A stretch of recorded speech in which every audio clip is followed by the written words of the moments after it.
Very fortunate, मैं अपने आप को बहुत खुशनसीब समझती हूँ कि ओखला के इतिहास में पहली बार राहुल गांधी जी ओखला आ रहे हैं और अल्हम्दुलिल्लाह मेरे इलेक्शन में आ रहे हैं। और कहीं ना कहीं जो सर्वेज़ हैं उसमें ये साफ जाहिर है कि इंशाल्लाह कांग्रेस जो है ओखला की सीट निकाल के दे रही है। इतने बड़े लीडर हैं यहाँ। पब्लिक का तो अभी आइडिया नहीं लगा सकता, लेकिन क्योंकि वो भाई खास तौर से हाँ, और ख़ास तौर से वो नौजवानों के दिल पे राज कर रहे हैं आज की 10 लाख ये भी पहुँचा रहे हैं सबको, मुझे लग रहा है। उनका कहना है ऑफिस में आ जाइए सब रिकॉर्ड दिखा देंगे। ऑफिस तो वो खुद सरकारी ज़मीन पे बनाए बैठे, उनका तो ऑफिस ही इलीगल बना हुआ है। शाहीन बाग का ऑफिस सरकारी जमीन पे बनाए बैठे हुए हैं। वो इलेक्शन कोड ऑफ कंडक्ट का वायलेशन कर रहे हैं अमानतुल्लाह खान साहब। वो लोग कहते हैं आप लोग ने जो है बना रखा ऑफिस सरकारी जमीन पे। पेपर वर्क, आप पेपर वर्क देख लो अभी जो हम, उसके अलावा प्रियंका गांधी जी की भी इंशाल्लाह रोड शो। इमरान प्रताप और कन्हैया कुमार एक साथ आएंगे? नहीं, अलग अलग प्रोग्राम्स रहेंगे इंशाल्लाह सबके। जी जी जी जी जी। और क्योंकि तारीख में और ख़ास तौर से माइनॉरिटीज़ के लोग, SC ST लोग तो टकटकी लगाए हुए राहुल जी की तरफ को देख रहे हैं और वो आवाज़ बने हुए हैं उन दबे कुचले लोगों की।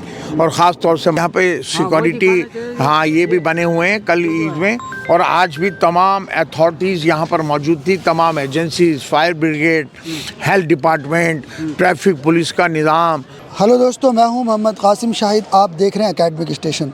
दोस्तों मैं इस समय मौजूद हूं TTI रोड पर, जो कि ओखला हेड से अंदर जब आते हैं जामिया मिलिया इस्लामिया यूनिवर्सिटी के लिए, वहां पर स्थित है। जिस तरह से आपने देखा होगा कि यहाँ पर नेताओं के सपोर्ट के लिए जो भी यहाँ पर प्रत्याशी खड़े हुए हैं, सबके सपोर्ट के लिए बड़े बड़े नेता आ रहे हैं। आपने देखा होगा असदुद्दीन ओवैसी से लेकर इम्तियाज़ जलील तक, और पप्पू यादव से लेकर अब राहुल गांधी को बुलाया जा रहा है। आपको बता दूं कि यहाँ कल राहुल गांधी आने वाले हैं। ये स्टेज को देख लीजिए, बहुत बड़ा स्टेज सजाया जा रहा है और सुबह से सिक्योरिटी का इंतज़ाम यहाँ पर काफ़ी ज़्यादा है। यहाँ पर चेकिंग चल रही है और ये देख लीजिए, ये बड़ा स्टेज जो बन रहा है, मैं दिखा सकता हूँ, यहाँ से वहाँ तक आप देख सकते हैं।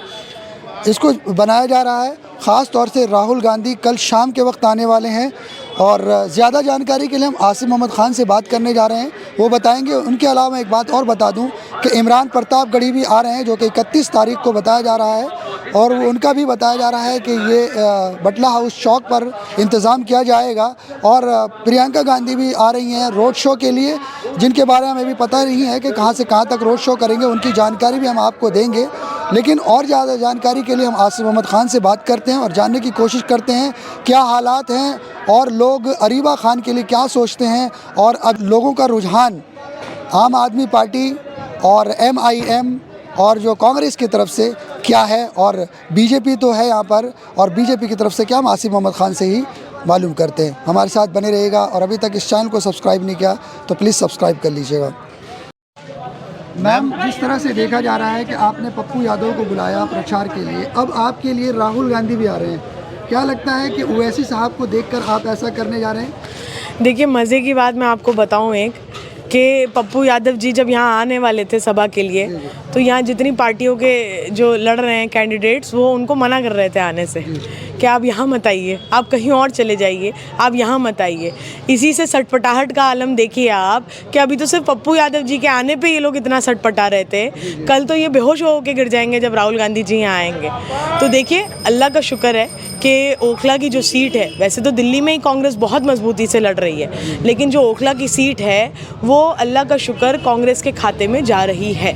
और ये जो हमारी सीनियर लीडरशिप यहाँ आ रही है, एक तरह से ये हमारे जो मैं बल्कि आई एम वेरी फॉर्चुनेट, मैं अपने आप को बहुत खुशनसीब समझती हूँ कि ओखला के इतिहास में पहली बार राहुल गांधी जी ओखला आ रहे हैं और अल्हम्दुलिल्लाह मेरे इलेक्शन में आ रहे हैं। और कहीं ना कहीं जो सर्वेज़ हैं उसमें ये साफ जाहिर है कि इंशाल्लाह कांग्रेस जो है ओखला की सीट निकाल के दे रही है। इतने बड़े लीडर हैं यहाँ पर, किस तरह के इंतज़ाम कर रहे हैं आप और कब तक आएंगे ये बता दीजिएगा दर्शकों को। देखिए, जो सुबह से हमें परसों कंफर्मेशन मिली है और सुबह से जो है आज राहुल जी की जो नेशनल कांग्रेस की टीम है AICC की, और जो DPCC की टीम है दिल्ली प्रदेश की, और जो राहुल जी की अपनी टीम्स हैं, वो सारी टीम्स आज सुबह से यहाँ मौजूद हैं। जो भी सिक्योरिटी कंसर्न्स रहेंगे उसके लिए सुबह से पुलिस वाले भी यहाँ पर हैं, और जो CRPF वगैरह जो भी उनको अपनी सिक्योरिटी रखनी है उसके इंतज़ाम भी सारे कराए जा रहे हैं। सारा जो एडमिनिस्ट्रेशन है वो यहाँ सुबह सर्वे करके गया है किस तरीके से स्टेज लगनी है, और स्टेज के बाद थोड़ा जो एरिया है वो छोड़ा जाएगा 40 फीट के करीब सिक्योरिटी और मीडिया के लिए, और उसके बाद जो है वो कुर्सियाँ लगाई जाएंगी। क्योंकि देखिए बहुत सारे बुज़ुर्ग लोग भी ऐसे हैं जो बहुत मोहब्बत करते हैं राहुल गांधी जी से, और कहीं ना कहीं वो राहुल गांधी अभी तक आए नहीं, लेकिन आपने कैसे मनाया उनको आने के लिए? नहीं, अल्लाह का शुक्र, ऐसी कोई बात नहीं है मनाने की।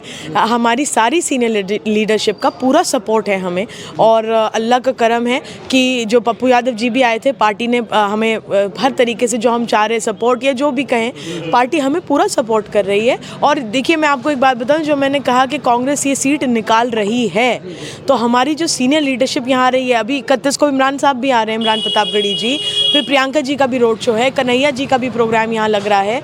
ये जितनी लीडरशिप आ रही है ये हमारी हौसला अफजाई करने आ रही है, ये एक तरीके से 4 चांद लगाने आ रही है हमारी जीत पर। तो इंशाल्लाह मुझे पूरी उम्मीद है कि राहुल जी कल आएंगे और यहाँ आपको लोगों का एक हुजूम देखने को मिलेगा। ऐसा तो नहीं है मैम, असदुद्दीन ओवैसी आए उसके बाद भी आप लोगों ने सोचा क्यों ना हम भी इस तरीके से बुलाए लोगों? नहीं, देखिए ओवैसी साहब तो काउंसिलर के इलेक्शन में भी आए थे, और एक बार नहीं 2 बार आए थे शायद, और उसका रिज़ल्ट क्या निकला? तो उनके आने से रिज़ल्ट कभी निकलता नहीं है, वो एक बार आए 2 बार आए उससे कोई फ़र्क नहीं पड़ता।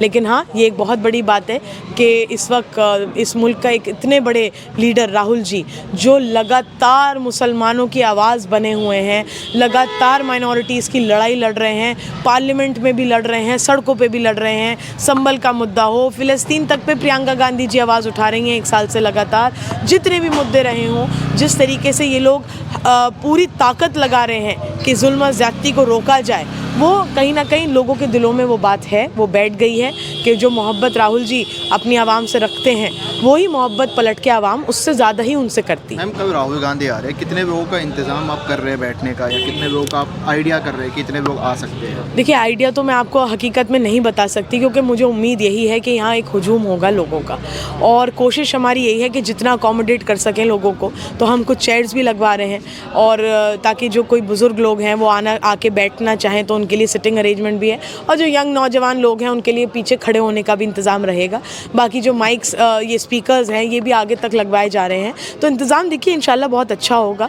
और सबसे अच्छी बात है कि किसी खाली बंजर मैदान में ये प्रोग्राम नहीं रख के ऐसी जगह पे रखा जा रहा है जहाँ लोग एक अप्रोचेबल जगह है, जहाँ हर तरफ से अगर लोग हैं वो आने में आसानी हो, स्पेशली मतलब जो ख़वातीन हैं, ख़वातीनों को इस तरीके के प्रोग्राम्स में थोड़ी वो रहती है, झिझक रहती है, तो हमने ऐसी जगह पे इसलिए चूज़ की है कि यहाँ पर जो है अच्छे से अच्छा इंतज़ाम और लोगों को अप्रोचेबल जगह है, आराम से आने जाने में कोई परेशानी नहीं होगी। मैम, सर के आने से कितना समीकरण बदल जाएगा? देखिए, समीकरण तो सेट है, हम ये सीट निकाल रहे हैं, कांग्रेस बहुत मजबूत है। उसका मैं एक रीज़न आपको बताऊं, उसकी सबसे बड़ा रीज़न ये है कि जिस तरीके से पिछले 10 सालों में आम आदमी पार्टी की सरकार भी है और उसी सरकार के सत्ता के एमएलए भी बैठे हैं, अमानतुल्लाह खान साहब, जिस तरीके से लगातार 10 सालों में उन्होंने इलाके में कोई भी काम नहीं कराया, ये कोई भी डेवलपमेंट नहीं कराया है। ये जो सीवर भी अभी जगह जगह पड़ रहे हैं ना, ये हमारा 450 करोड़ का टेंडर है जो शीला दीक्षित जी छोड़ के गई थी 12 साल पहले। 450 करोड़ का LNT का सीवेज का टेंडर, ये वही काम हो रहा है जो 12 साल बाद भी 20% भी कंप्लीट नहीं हुआ है। ये उसी काम का दिखावा कर करके लोगों से अब वोट मांग रहे हैं। 8 साल आप गायब रहे, आपने कोई काम नहीं कराए इलाके में, और उसके बाद 1 साल आपने ED, ACB, CBI अपने करप्शन के चार्जेस में आपने चक्कर काटे सबके दफ्तरों में। एक बार नहीं, लगातार आपने महीनों चक्कर काटे। आप पे मनी लॉन्ड्रिंग के चार्जेस हैं, पैसा गबन करने के चार्जेस हैं। ये मैं जहाँ खड़ी हूँ इसी के आगे जो बिल्डिंग है, इसी रोड पर, वहीं की बिल्डिंग के ऊपर केस लगा हुआ है उन पे, जिसमें और भी इनके साथी जेल में बैठ कर आए 1-1 साल। और आप पे वक्फ की ज़मीनों पे आपने जिस तरीके से उनको सेंटर को आपने डील करी, जेल से निकलने के लिए आपने सेंटर से डील करी कि ये 123 ज़मीनें सेंटर खा जाए और मेरी बेल करा दो। आपने डील में वो ज़मीनें सेंटर के हाथ में सौंप दी, वक्फ के चेयरमैन। बिल्कुल ये सही बात है, वो जेल में थे, उन्होंने ये डील करी सेंटर से कि मुझे आप बेल करवा दो, मुझे छुड़वा दो और मैं 123 प्रॉपर्टीज़ आपके हवाले कर देता हूँ वक्फ बोर्ड की। उसके अलावा वक्फ में आपने जो राइटफुल लोग थे, जिनके हुकूक मारे आपने और जिनकी भर्तियां होनी थी जो इस काबिल थे कि उनकी भर्तियां करी जाएं, उनके हक मार के आपने अपने चेले चपाटों की भर्तियां करा दी पूरे वक्फ बोर्ड में। ये जितने आपने ये जो क्राइम्स करे, मैं तो क्राइम कहूँगी इनको, ये मेरी नज़र में क्राइम है बहुत बड़े बड़े, और जो आपने करप्शन करे उसके चार्जेस में आपने जेल के चक्कर काटे। कह रहे हैं सर हमने मैम कुर्बानियाँ दी हैं और किस बात? कुर्बानियाँ लोगों को याद नहीं है। हाँ करी ना कुर्बान। हमने जाफराबाद में भी मदद की है, अहमदुल्ला खान ने बोला है, हाँ और वीडियोस भी दिखा रहे हैं। CNRC के टाइम पे भी आवाज़ उठाई उनको जो उन्होंने। है सारी बात बताऊंगी आपको, जवाब दूंगी। हाँ बता रही हूँ आपको। सड़कें तो बनाई थी 2 महीने में, ज़्यादातर सीवर ये तो आप भी मान रहे हैं, इलेक्शन से 2 महीने पहले ही बननी शुरू हुई है। 6 महीने में और काम कर देंगे आप, 6 महीने का वक्त। चलिए अब मैं आपकी सारी एक एक बात का जवाब देती हूँ। सबसे पहली बात, आपका सवाल था कि वो कह रहे हैं कि हमने लड़ाई लड़ी। कौन सी लड़ाई लड़ी भैया आपने? जाफराबाद गए और जगह पर बता रही हूँ आपने कौन सी लड़ाई लड़ी। आपने 8 साल अपनी जेबें भरी, और उसके बाद अभी भी मैं अभी का एग्जाम्पल लेती हूँ। यूपी इरिगेशन वाले आए थे दीवार खड़ी करने के लिए अबुल फजल में, कांस्टेबल ने धक्का देके विधायक जी को आगे बढ़ा दिया कि जाओ आगे जाके खड़े हो, और धक्का खाते हुए वो आगे चले गए। आपकी भी वीडियो में शायद वो रिकॉर्ड हुआ था, किसी की तो था, इनमें से किसी की था, आपकी में था, या शायद मशकूर साहब की, किसी की वीडियो में ये सीन था। और फिर खड़े होकर माइक पे कह रहे हैं कि मैं क्या करूं, ज़्यादा कुछ कहूँगा तो ये मुझे जिप्सी में डाल के ले जाएंगे। ये लड़ाइयाँ लड़ रहे हैं आप कौम की, ये हुकूकों की लड़ाई लड़ रहे हैं आप लोगों की। इलेक्शन का टाइम है ना, इसलिए थोड़ा सा डर लगता है हर किसी को। नहीं, बात ये नहीं है डर लगता है। हमारे वाले साहब अनगिनत बार जेल गए हैं, अनगिनत, काउंट भी नहीं कर सकते, और 19 केस हैं इस वक्त अमानतुल्लाह साहब पे। ये अभी सुप्रीम कोर्ट ने ऑर्डर दिया है, जितने कैंडिडेट्स लड़ रहे हैं आपको अखबारों में छपवाने हैं आपके जो भी क्रिमिनल रिकॉर्ड्स हैं। मेरे ऊपर एक केस है, वो केस क्या है मेरे ऊपर, जब बटला हाउस में एक लड़के का मर्डर किया गया था, उसके लिए हमने कैंडल मार्च निकाली थी कोविड के दौरान। तो वो कोविड की जो गाइडलाइंस थी उसको हमने एक तरीके से वो करा, उसका केस है मेरे ऊपर कि एक मजलूम के लिए हमने कैंडल मार्च निकाली। एक केस है बस मेरे ऊपर, वो भी काउंसलर बनने के बाद मुझ पे लगाया है। जब वो किस्सा हुआ था तब नहीं था मेरे ऊपर केस, जब मैं काउंसलर बन गई तब मेरे ऊपर लगाया। खैर, इनके 19 केसेस की हिस्ट्री निकाल के देखिए आप, अखबार में छपा हुआ है। उनके चार्जेस देखिए क्या है, क्या उनका नेचर है उन केसेस का, आप देखिए। कहीं छेड़ने का आरोप है, कहीं गबन का आरोप है, कहीं किसी को पीटने का आरोप है। सारे आप चार्जेस देखिए क्या लगे हुए हैं उन पे। कौन सी लड़ाई हुकूकों की, आप कौन सी लड़ाई लड़ रहे हैं? आपने 10 साल में 8 साल यहाँ, हाँ मैं जो बात कह रही थी कि फिर जेल के अंदर बाहर आपने ये करा, उसके बाद आप अब 2 महीने पहले इलेक्शन से आप जाके 4 सड़कें बना के ये दिखा रहे हैं कि देखो मैं तो काम कर रहा हूँ, और मैं जेल में था वरना मैं और काम करता। 10 साल से जेल में हैं क्या आप? 2-2.5 महीने। उन्होंने कल ही बताया कि 2 साल कोरोना में कट गए, उसके बाद फिर CNRC में। कोरोना में शीश महल तो बन गया केजरीवाल का, वो तो नहीं रुका बनने से। कोरोना के टाइम पे शीश महल तो बन गया, वो भी रुक जाता बनने से अगर कोविड था तो। उसका तो काम हो गया कोरोना के दौरान, यहाँ का डेवलपमेंट क्यों रुक गया? और आपको जितना फंड दिया गया है 450 करोड़ तो वो, और 10 साल में 105 करोड़ वो मिले आपको MLA फंड के, तो उस फंड का आपने क्या करा?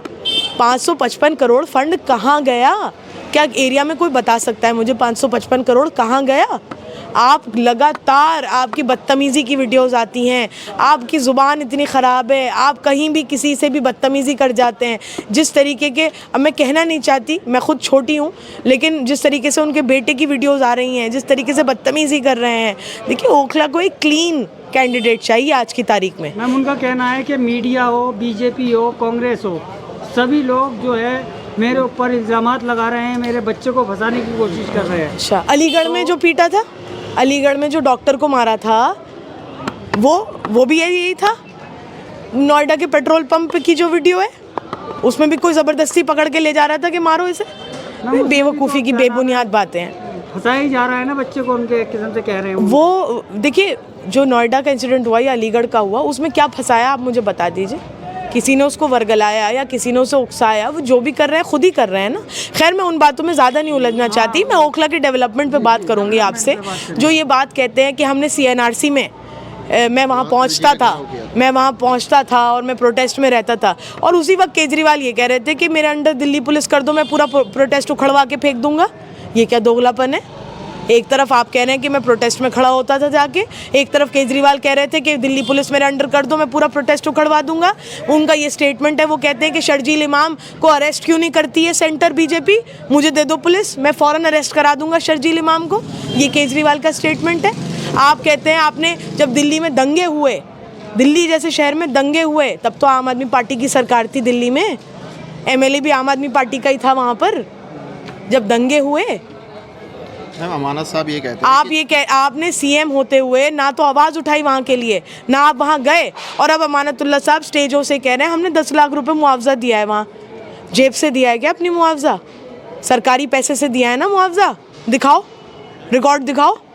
सरकारी पैसे से ही तो मुआवजा दिया होगा ना, दिखाओ रिकॉर्ड कहाँ है? 10 लाख रुपए किसको दिए हैं? या वही वाले 10 लाख हैं जो मोदी 15 लाख अकाउंटों में पहुंचा रहे हैं सबके? ये वही वाले 10 लाख ये भी पहुंचा रहे हैं सबको, मुझे लग रहा है। उनका कहना है ऑफिस में आ जाइए सब रिकॉर्ड दिखा देंगे। ऑफिस तो वो खुद सरकारी ज़मीन पे बनाए बैठे हैं, उनका तो ऑफिस ही इलीगल बना हुआ है। शाहीन बाग का ऑफिस सरकारी ज़मीन पे बनाए बैठे हुए हैं। वो इलेक्शन कोड ऑफ कंडक्ट का वायलेशन कर रहे हैं अमानतुल्लाह खान साहब। वो लोग कहते हैं आप लोग ने जो है बना रखा ऑफिस सरकारी ज़मीन पे। पेपर वर्क, आप पेपर वर्क देख लो। अभी जो हमारी लास्ट जो हमारी कोर्ट में हियरिंग हुई है, डीडीए ने खुद लिखत में दे दिया है कि ये ज़मीन हमारी नहीं है। लिखत में है, तुम लिखत में दिखा दो कि तुम सरकारी ज़मीन पे नहीं बैठे हो। आप दिखा दो ना, हम तो दिखा देंगे। आप चलिए मेरे साथ ऑफिस, मेरे पास सारे वो हैं पेपर। जो आपका यहाँ कोर्ट का हाई कोर्ट का ऑर्डर है, उसमें ये लिखा है कि ये डीडीए की ज़मीन से बाहर है, और आपके भी सारे पेपर वर्क हैं कि आप सरकारी ज़मीन पे बैठे हो। वो जो उस दिन पुलिस आई थी ना इनके यहाँ, जो इन्होंने बवाल काट दिया था कि मुझे मारने आ गई पुलिस, मुझे वो करने आ गई, वो इसलिए आई थी कि आप सरकारी ज़मीन पे बैठकर इलेक्शन के वो चल रहा है प्रचार, सरकारी ज़मीन पे आपका वायलेशन हो रहा है कोड ऑफ कंडक्ट का। आप जो गलत इस्तेमाल कर रहे हो सरकारी जगह का, ये उसके लिए आई थी पुलिस। आप क्यों बैठे हो सरकारी ज़मीन पे ऑफिस बनाए? पहले तो आप वहाँ से हटो। मतलब आपसे कोई कागज मांगे तो आप दिखा सकते हैं? मैं दिखा दूंगी, अब मैं अभी दिखा दूंगी आपको। आप चलिए, यहाँ से एन ब्लॉक में मीटिंग है हमारी, उसके बाद आप चलिएगा साथ ऑफिस, मैं आपको सारे पेपर वर्क दे दूंगी। बाकी और बात करेंगे, लेकिन इमरान प्रतापगढ़ी भी आ रहे हैं, सुना है। जी। और प्रियंका गांधी भी आ रही है, उनके भी जरा बता दीजिए कब। देखिए इंशाल्लाह 31 तारीख में इमरान प्रतापगढ़ी साहब का प्रोग्राम है यहाँ पर ओखला में, और इंशाल्लाह कन्हैया जी का भी प्रोग्राम लग रहा है। उसके अलावा प्रियंका गांधी जी की भी इंशाल्लाह रोड शो।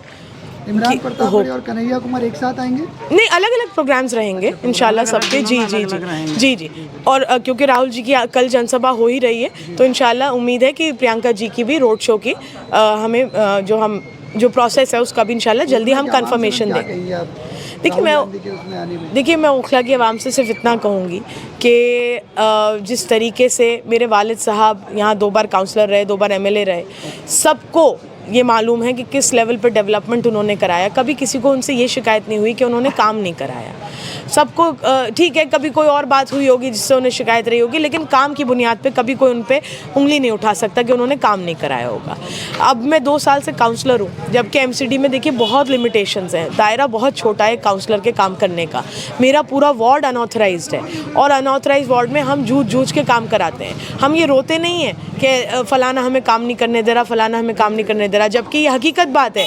इस वक्त एमसीडी में भी आम आदमी पार्टी की सरकार है, और दिल्ली में भी आम आदमी पार्टी की सरकार है, और ये लोग परेशान करते हैं, ये हकीकत बात है। लेकिन मैं अपनी आवाम से अपना रोना नहीं रोती हूँ। आखिर में मैं हमेशा मजबूती से अपनी लड़ाई लड़ती हूँ, क्योंकि देखिए ओखला की आवाम को एक मजबूत लीडर चाहिए, जो लड़े, जो दहाड़े, असेंबली में भी दहाड़े उनके इश्यूज़ को लेकर, सड़कों पे भी मजबूती से उनकी लड़ाई लड़े। एक बुलंद आवाज़ वाला लीडर चाहिए। बेचारा मजलूम हर वक्त रोना, बीजेपी नहीं करने दे रही, एलजी नहीं करने दे रहा, मेरे बच्चे को मार रहे हैं, मुझे मार रहे हैं, मुझे ख़त्म कर देंगे। ये आप खुद मजलूम हो, आप मजलूमों की आवाज़ क्या बनेंगे?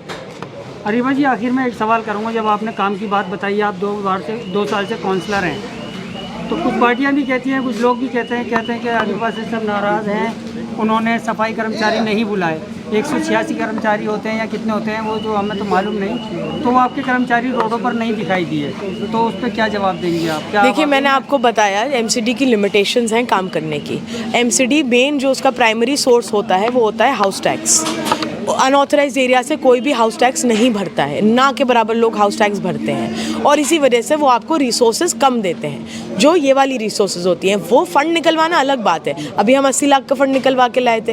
अभी हमने हाई मास्ट लाइट्स भी लगवाई कब्रिस्तान में भी, नई बस्ती पे भी हमने, और भी इस तरीके के काम अलग से फ़ंड निकलवा के कराएं। लेकिन ये जो डेली बेसिस वाली सैनिटेशन का काम है, इसके लिए आपको लिमिटेड रिसोर्सेज वो देते हैं। अब जसोला की बात करूँ मैं, सरिता विहार वार्ड की, वहाँ 400-500 सफाई कर्मचारी रही हैं, क्योंकि वहाँ सब ऑथराइज एरिया है, सब हाउस टैक्स देते हैं। हमारा एरिया क्योंकि अनऑथराइज है, इस वजह से यहाँ पे उतने रिसोर्सेज नहीं दिए जाते हैं। तो हम कोशिश करते हैं कि जितने भी सफाई कर्मचारी हैं उसको फटीक में हम झाड़ू लगवाते हैं कि आज ये गली हो गई, कल वो गली हो गई, परसों वो गली, चरसों वो गली, फिर इस गली का राउंड लगवा दो। तो इस तरीके से जहाँ जहाँ हमें लगता है कि यहाँ ज़्यादा परेशानी है, यहाँ ज़्यादा लगा दो, इधर कम है तो वहाँ कम सफाई कर्मचारी रखते हैं, लेकिन फिर रोटेशन में उधर ज़्यादा भेज देते हैं। वो एक रोटेशन में सिस्टम चलता है, फिक्स्ड नहीं है।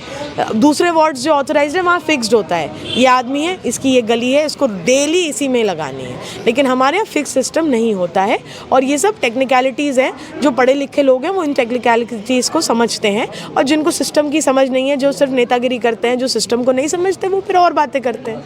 चलिए, बहुत बहुत शुक्रिया रीवा जी टाइम देने के लिए। बाकी कल या परसों में फिर बात। देखिए राहुल जी, एक आज हिंदुस्तान के लोगों को राहुल जी से बहुत ज़्यादा उम्मीद है ना।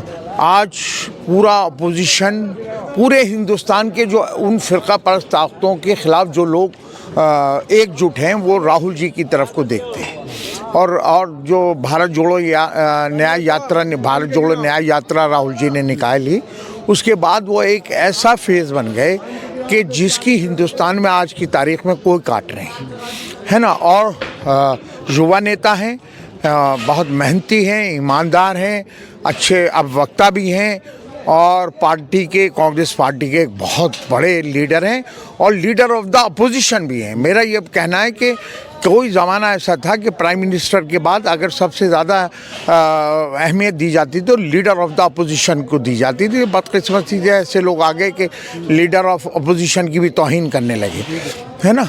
और मैं एक बात बता रहा हूँ कि राहुल जी अगर ओखला असेंबली कॉन्स्टिट्यूंसी में आ रहे हैं, और ख़ास तौर से जामिया नगर में आ रहे हैं, तो आप इस इलेक्शन की अहमियत समझ जाइए, बिल्कुल अहमियत समझ जाइए कि ये इलेक्शन कहाँ पहुँचा हुआ है, और राहुल जी यहाँ के लोगों से क्या उम्मीद करते हैं। तो कल इसी मंच पर जिस पर हम खड़े हुए हैं, इसी इतने बड़े मंच पर जो है कल राहुल जी आकर यहाँ पर स्पीच देंगे। बिल्कुल स्पीच देंगे। क्या कुछ लग रहा है आपको, मतलब कितनी पब्लिक हो सकती है यहाँ? देखिए, मैं पब्लिक का तो अभी आइडिया नहीं लगा सकता, लेकिन क्योंकि वो भाई ख़ास तौर से, हाँ, और ख़ास तौर से वो नौजवानों के दिल पे राज कर रहे हैं आज की तारीख़ में, और ख़ास तौर से माइनॉरिटीज़ के लोग, SC ST लोग तो टकटकी लगाए हुए राहुल जी की तरफ को देख रहे हैं, और वो आवाज़ बने हुए हैं उन दबे कुचले लोगों की, और ख़ास तौर से माइनॉरिटीज़ के लोगों की।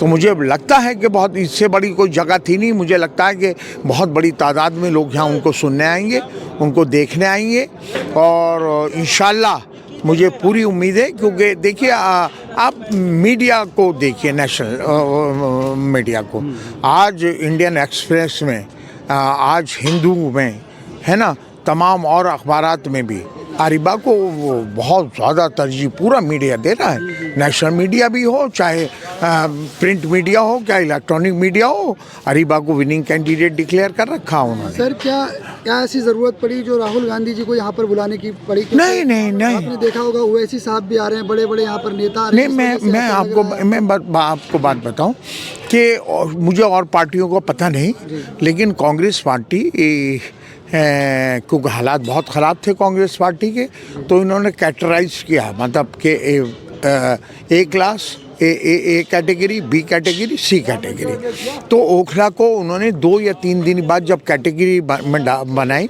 और सर्वे करवाए अपनी टीमों से, तो पहले तीसरे या चौथे दिन में इसे A कैटेगरी में डाला उन्होंने।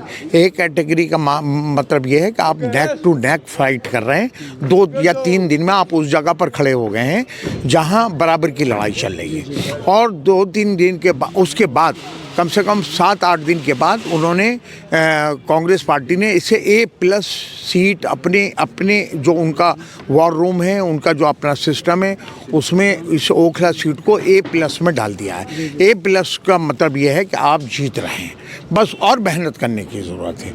तो कांग्रेस की निगाह में ये A+ है, इसलिए अभी पप्पू यादव आए, 31 को बटला हाउस चौक पे इमरान प्रतापगढ़ी आ रहे हैं, उसके बाद कन्हैया आ रहे हैं, इमरान मसूद आ रहे हैं, और उसके अलावा सबसे बड़ी एक हमारे यहाँ रोड शो होने जा रहा है, जो प्रियंका गांधी।